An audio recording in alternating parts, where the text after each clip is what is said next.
दीपशिखा महादेवी वर्मा। दीपशिखा महादेवी वर्मा का 5वां कविता संग्रह है। इसका प्रकाशन 1942 में हुआ। इसमें 1936 से 1942 ईस्वी तक के गीत हैं। यह लोक भारती प्रकाशन इलाहाबाद द्वारा प्रकाशित किया गया है। इसमें कुल 51 कविताएं हैं। इसका ताजा संस्करण वाणी प्रकाशन नई दिल्ली से पेपर बैक पर प्रकाशित किया गया है, जिसमें 59 पृष्ठ है। इसमें मूल पुस्तक की भूमिका को हटा दिया गया है। तो करेंगे किताब पर चर्चा, लेकिन उससे पहले अगर अभी तक आपने हमारा चैनल सब्सक्राइब नहीं किया है तो कर लीजिए। मैं हूं ओशी और आप देख रहे हैं बुक पास।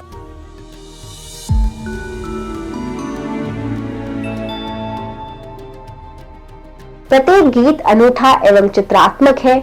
मीरा कुटीर और हिमालय की गोद में रहते हुए उन्होंने अपने सबसे महत्वपूर्ण कविता संग्रह दीपशिखा, जो कि 1940 की रचना है, जो स्थान महाकाव्यों में प्रसाद जी ने कामयानी एवं राम की शक्ति पूजा को प्राप्त है, वही स्थान आधुनिक गीति काव्य में दीपशिखा को प्राप्त है।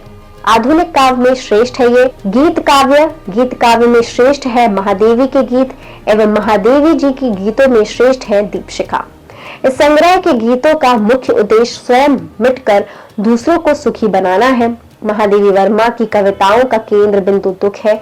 उनमें जीवन, प्रेम और सौंदर्य के लिए वृहद आकांक्षा है।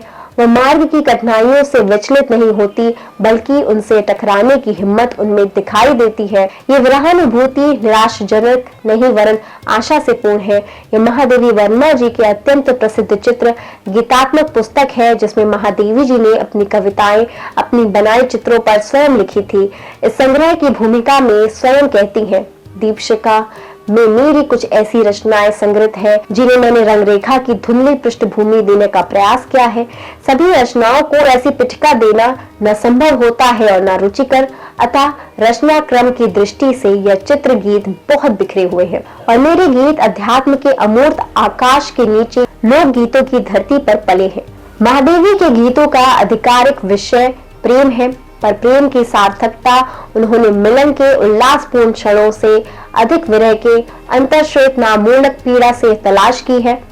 मिलन के चित्र उनके गीतों में आकांक्षित और संभावित हैं, अतः कल्पना आश्रित ही हो सकते थे, पर विरहानुभूति को भी उन्होंने सूक्ष्म निगूढ़ प्रतीकों और धुंधले बिंबों के माध्यम से ही अधिक अंकित किया है। उनके प्रतीकों का विश्लेषण करते हुए अज्ञे ने कहा, उन्हें तो व्यक्तित्व अनुभूतियों की अभिव्यक्ति भी देनी थी और सामाजिक भाईचारा था, पुराने बंधनों की मर्यादा भी निभानी थी। यही भाव उन्हें प्रतीकों का आश्रय लेने पर बाध्य करता है।